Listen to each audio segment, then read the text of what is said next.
Hi, I'm James Brooks, and welcome to From the Factory Floor, a conversational podcast about all things startup and tech, brought to you by the folks at thestartupfactory.tech.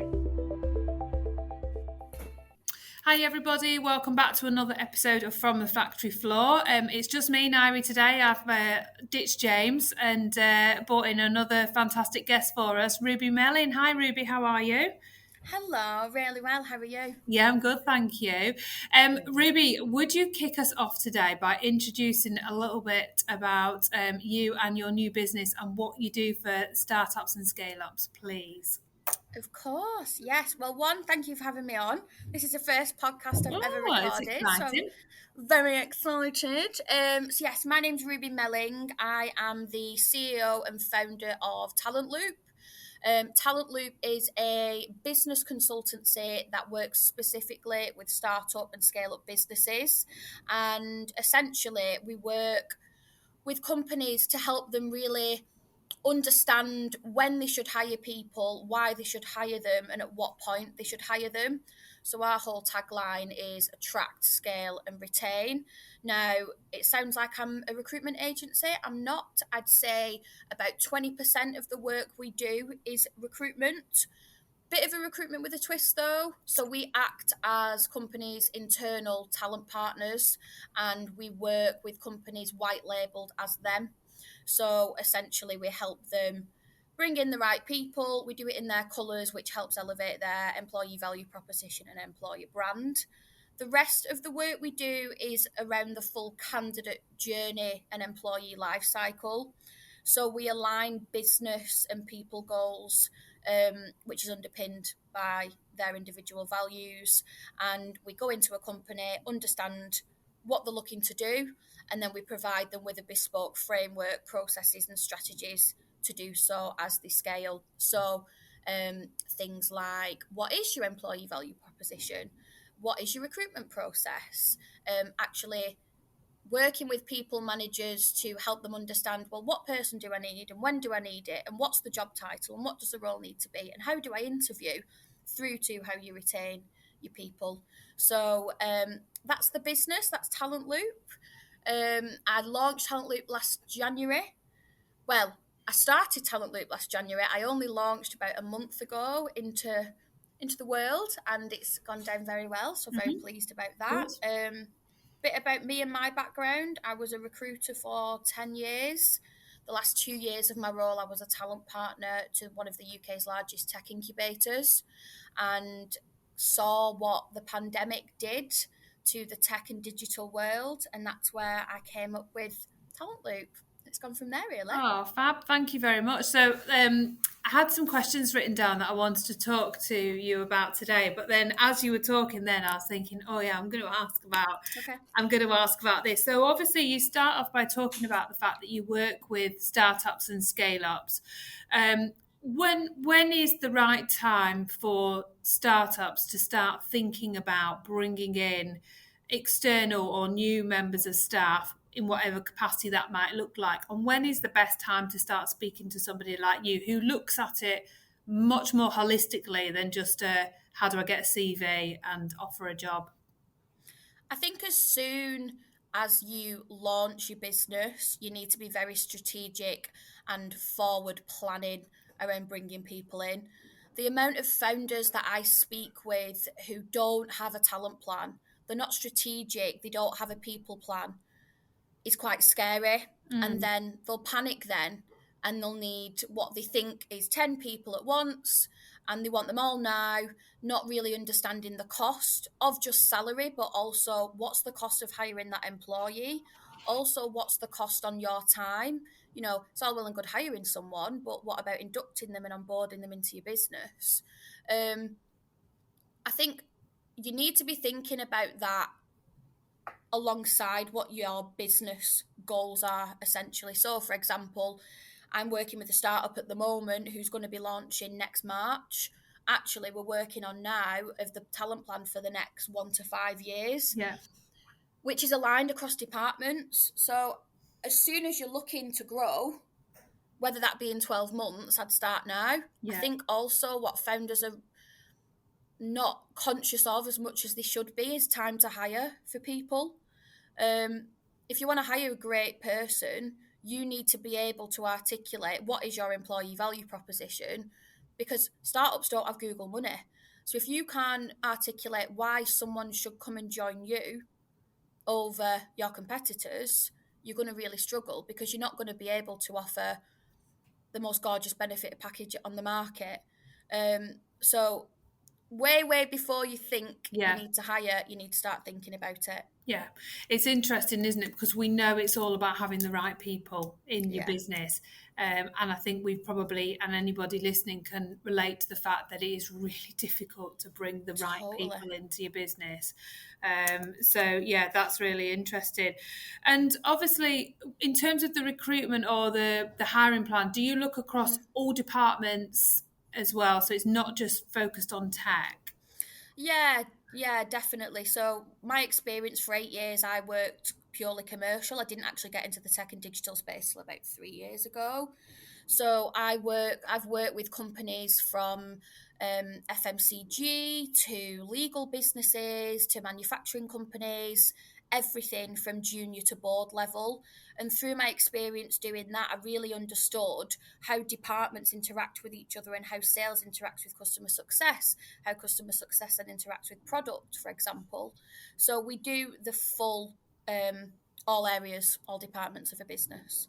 Fab. And do you see any sort of differences or things that some departments or professions like to see more than others? Obviously, everyone sort of talks about tech. We can come on to tech in a minute, about being a bit of a different beast in terms of what's attracted to, they are different to marketing, for example, but are there any sort of key trends or things that you see out there that people like or dislike? The companies or the candidates? The candidates. I think what the pandemic did, and not to keep talking about the pandemic, but prior to the pandemic, people looked at company names and it was all about the Googles and the Microsofts and the salaries that went with it. Now, what the pandemic did is completely changed how we buy and sell forever. So it actually it give people the opportunity to then have a bit more time and a bit more flexibility and understand, well, what are my values and what are my drivers? And with what happened with time to hire went through the roof, notice periods went through the roof, and companies really struggle to find and even articulate what the right type of person was. So candidates are sat there thinking, well, I'm not really bothered about the salary. Actually, what I'm bothered about is I can go and pick my kids up at 3 o'clock. And if I need a doctor's appointment in the morning, I'm not going to get shouted at because I'm not on Teams at 8:30 a.m. So I think it's really changed how people look for a job and what they want individually. I think companies and businesses, and any advice I'd give to a candidate looking for a new role, and I ask this to any candidate I speak to, what are your values and how do they need to show up day to day? Now, I was speaking to a guy yesterday and he told me, well, actually, my values are transparency. I need good communication and I want flexibility because I have 2 kids. I'm not with my ex-wife and I have them half the week. So it'd be really great if I could do a 4-day work week. People's drivers aren't the brand or the salary anymore. It's completely different. It's interesting, isn't it? I think that 9 to 5, in the office 9 to 5, we all know has died. But one of the things we are still seeing is big companies. I think it was Boots recently, wasn't it? It said they need to come back to the office. And you just think, Boots is a really credible name to have on. I actually worked for Boots head office when I was at uni. I did my placement there, and they were a brilliant company to work for. But of course, at that point, because it was a few years ago, nobody worked at home. But I'm very surprised that attitude still exists with big organisations. And you're right, it is about what's right for that individual. So one of the things, obviously, with tech, particularly we're both based in Manchester, we know that there's a big challenge, particularly with startups and scale-ups, with competing with London salaries. How do you advise regional founders that are looking to recruit to overcome that, to look at overcoming that, if that's even possible? Yeah, great question. I know there's not a magic answer. If I had a magic wand, if I had the answer, I'd be a billionaire. Yeah. But I think there's a few things that come into play, and I keep talking about EVP. A lot of companies will have a number of different values written on a wall, but they can't articulate through the candidate journey, through your employee journey, how that shows up in every facet of what you do. So I think one, really understanding, well, what are your business values and what does that mean? Do that first before you do anything. That'll then help you kind of articulate your candidate persona and what your employee value proposition is. So your employee value proposition is, why should someone come and join you over your competitor? Yeah. The candidate persona is, no matter what level, what role, what department, what does someone need to have to be successful at this business? They're my top 3 things that you need to do before you even look to hire anybody. I think to compete with London, we're never going to be able to, for one, in terms of salaries are significantly higher. But actually, even if you are a remote business, that's not to say that you can't look at Northern talent. We've got some of the best talent in the Northwest. We are a hub for tech and digital talent. You know, the boot camps that we have here, the fabulous universities that we've got in the north of the UK. Start to build partnerships with universities, with boot camps. Start to actually go out and find these people on your doorstep. I think the other thing as well is again, not everyone is now driven by salary. Just because you work for a big fast growth tech firm in London doesn't actually mean that it's going to be aligned to your drivers and how you want to work as an individual either. I think the other problem we've got in the north is the talent pool was saturated in London. So then we got a lot of London-based companies setting up in Manchester. And actually, what they then had to do was offer the same salary as they would in London. So I don't think it's as difficult as it used to be. I also think salaries are driving down at the minute as well. The pandemic, salaries were increased by like 40 to 60%. I remember hiring people with 18 months experience as a developer on 90k. Yeah. Not to say that someone shouldn't deserve that if they're fabulous at what they do, but the salary increase was absolutely exponential. I've never seen anything like it in my entire career. Now that curve's coming back down because a lot of companies hired way too quickly, weren't strategic or responsible in hiring. Then they've had a lull and they've had to cut loads of salaries. Yeah. They've had to cut a lot of people. So I actually think it's not as bad as it used to be. Okay, that's interesting. And one of the points you just talked about around hiring too quickly. So there is this can happen with businesses that receive funding. They go out, they get their funding, VC, angel, whatever, and they suddenly go out and they bring in 10 people. And then the business isn't hitting the growth milestones. And then suddenly those 10, 12 people are going. And as a founder, you'll feel this. You are responsible for the people that you hire in your business. Heartbreaking. So, one of the things you've just talked about is bringing in the right people takes time, which I think aligns back to the point that you were saying around the earlier you start to look at this, the easier it's going to be for you and your business. Because I imagine you've probably seen some horror stories where people are hiring fast and doing a lot of volume, and actually the churn, and we'll come on to retention in a minute, but the churn is really high, and that's very, very damaging for the business. So damaging. An employer brand can be ruined by that happening. You know, years and years of blood, sweat and tears, and I know it because I'm a startup founder myself. Your reputation as a founder in a business can be decimated overnight. Shouldn't be, but it can be. Yeah. And I think, you know, we're playing with people's lives here. There's a saying that I have, everyone's got a belly button. Like, your staff aren't just a number. We're all humans. We've all got a family to go home to at the end of the day. We've all got bills to pay, and especially with the cost of living now, I can't stress enough how responsible you've got to be if you are coming to hire.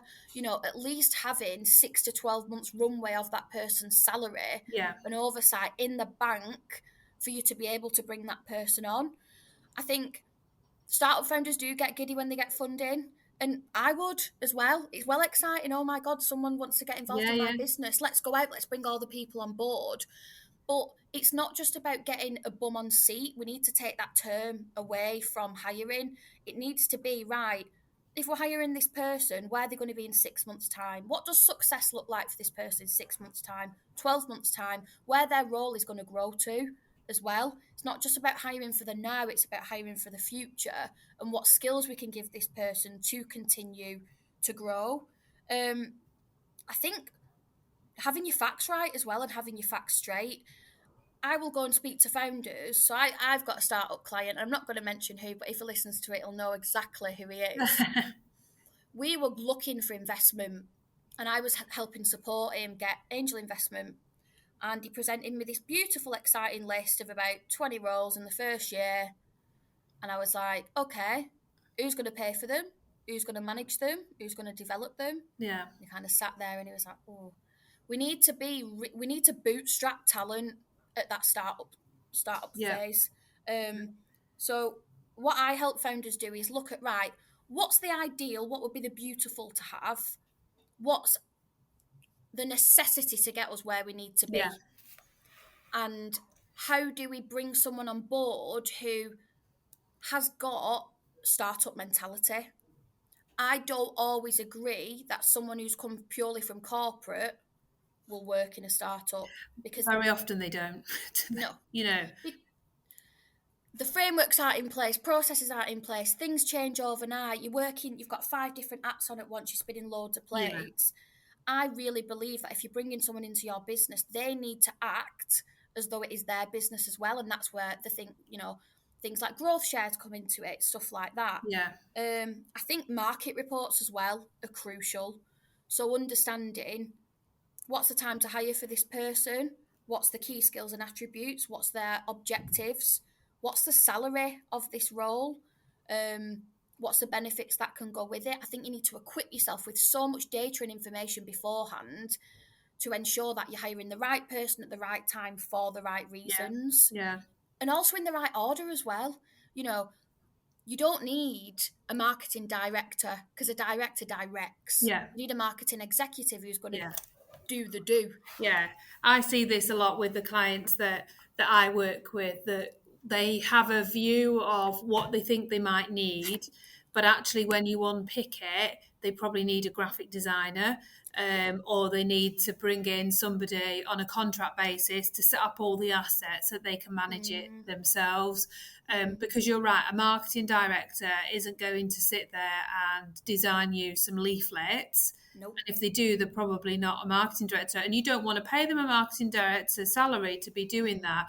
And actually, marketing's a great one because obviously I work in it, so I see it all the time. But there's a lot of blurred lines around design, copy, editing, and what is it you actually need. And you see that, you also see it in tech as well, whether it's UX, UI development, engineering, EA, what is it you need. So from a kind of, obviously from a startup point of view, it's difficult to compete with salary. I used to have an old boss many years ago who said something to me which I always remember. It was probably aimed at me because he recruited me, but he said, recruit for attitude, train for skill. And it's something that sort of stayed with me for a long time, because the experience I see with startups is when you're bringing people in, the attitude's got to be spot on, and the skill you can train, but it takes time. If that's what you're doing, you've got to know that that's what you're doing. I just wonder, in terms of the kind of, what's your role in supporting with the actual physical recruitment process of the assessment criteria, and how much emphasis do you put on attitude versus skill? Yeah, it's funny. Funnily enough, my previous boss, Andy Elman, shout out to Andy, he says the exact same thing. But I think you have to find a balance between that, because if you're bringing on someone who is completely green and has absolutely no skill set whatsoever, you're setting them up to fail, and you're going to end up getting a bit annoyed with them, really. How we work at Talentloop, so from the initial conception of, right, I think we need to hire, we will look at what's the market report, what's the data saying in the market currently, what does this role need to do, what are the bare minimum skills this person needs to have. We will help craft the talent plan, the job spec, and we will act as their talent partner. So founders, again, one of their biggest problem is time. Right, so it's the number one problem, isn't it? Time and cash. Time. I don't have time. And they might get some cash, and then actually they need to build a product over here, they need to launch something over there, they need to do an event over here, and they're spinning 900 plates, they're all crashing to the floor, and the last thing they can think about is going through 400 applications on Indeed or LinkedIn, for example. So we take all of that time and pressure off them. We go out as them in their colours, and we essentially manage that full talent piece, from building your careers page and helping you really articulate your EVP through to posting the job out for you, but we'll do it through your channels to help elevate your employer brand. We'll help you craft the job spec, depending on what level of person as well. So we can either source or headhunt. Again, headhunting's more your mid to senior, where it's a really particular set of skills. But we go out and we will obviously go through all the job applications, we will qualify the candidates, and then we will do the first stage interview, which is the culture fit interview as well. So ensuring that this person is got the right drivers, they've got the right attitude, they've got the right skill set, they can do the job. And we essentially take away that first, the actual sourcing piece, the recruitment piece, sifting through the CVs. We do the first stage interview for them, and then the client gets top 3 to 4 candidates. So it massively reduces time to hire, massively reduces their time generally, but also it helps with their candidate experience, because a founder doesn't have time to go back to each candidate and reject them, or they might be waiting 3 weeks. Your candidate experience is a window in what it's going to be like to work for you. So that candidate journey needs to be spot on from day one. You know, how quickly you're getting back to applications. Does the interview confirmation give insight to exactly what the candidate needs to set them up for success? We also don't charge on a standard agency model either. So depending on what they need, we'll do it on a project fee or we'll do it on a subscription fee. So one of my customers, I started working with them last August. I've helped them hire over 100 people and save over 250 grand on recruitment fees.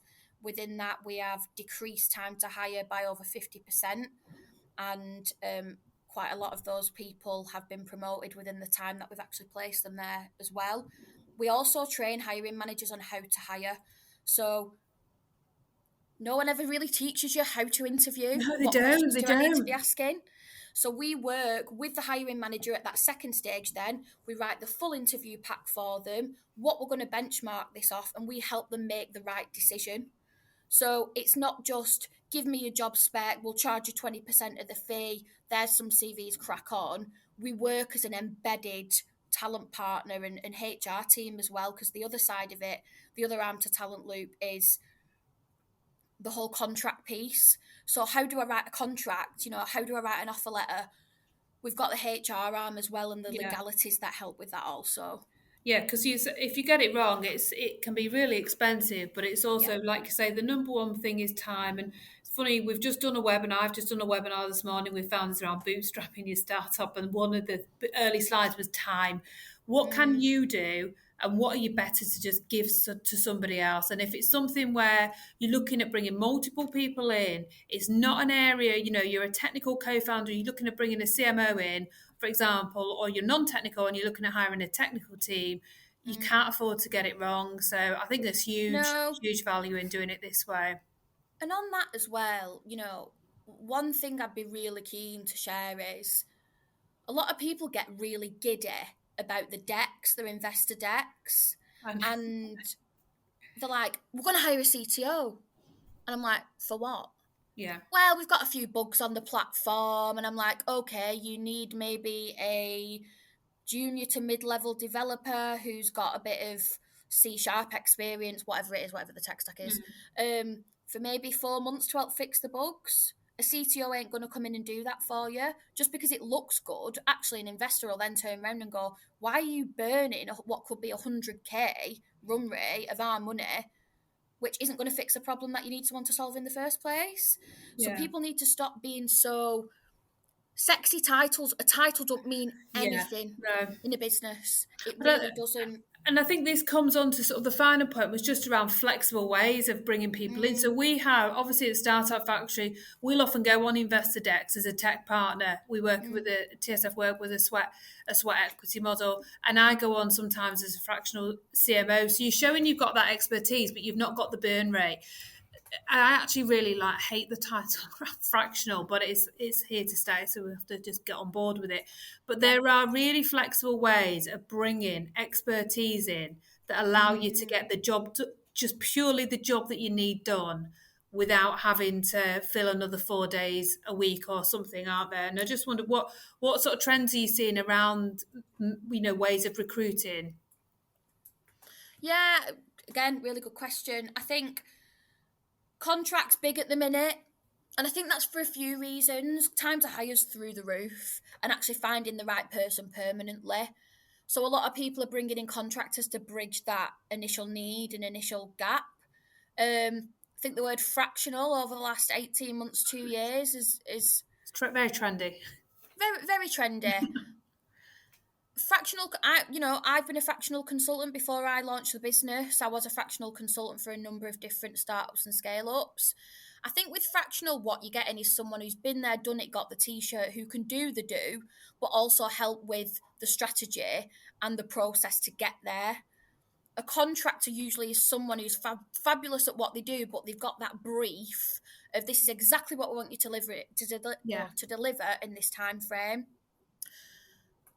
Perm hiring has gone down this year, and I think that's because a lot of companies were bitten on the bum over the last few years of getting the right person in, which then in turn has meant that there's loads of fabulous people on the market and there's not as many roles as there was. So we are seeing a lot of perm people go contract.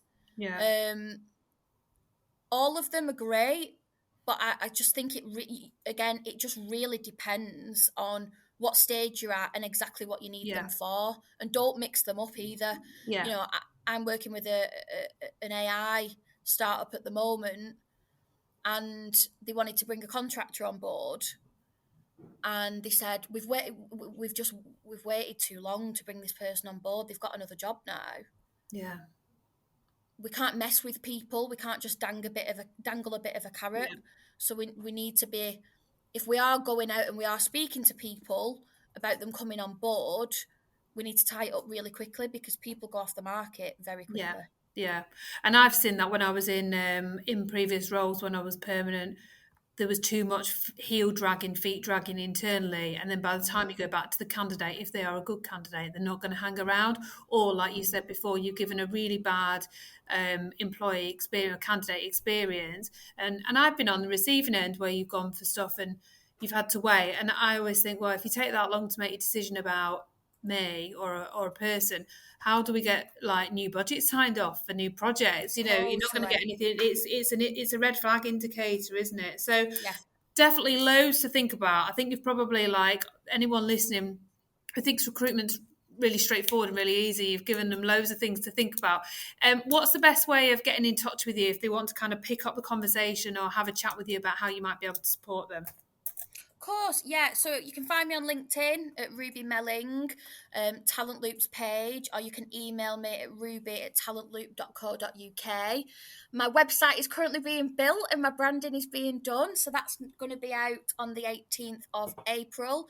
So if you listen after the 18th of April, you can go and find us at talentloop.co.uk as well. Fab. Thank you so much, Ruby. There's so much good stuff in there for people to really think about, and hopefully you've you've shown it's more than just sending your CV and have a quick chat and see where we get to. Because, like you say, bringing in the right people can elevate your startup, but bringing in the wrong people is going to send you backwards. So amazing! Thank you so much for joining me, and I'll be back next week with another guest. Thank you, everybody. I think that just about wraps things up here. If you have any thoughts or questions on anything we said today, get in touch, whether that be through our Twitter @RealTSF or email at hello@startupfactory.tech, or feel free to drop in for a coffee and a chat. As ever, thanks for listening.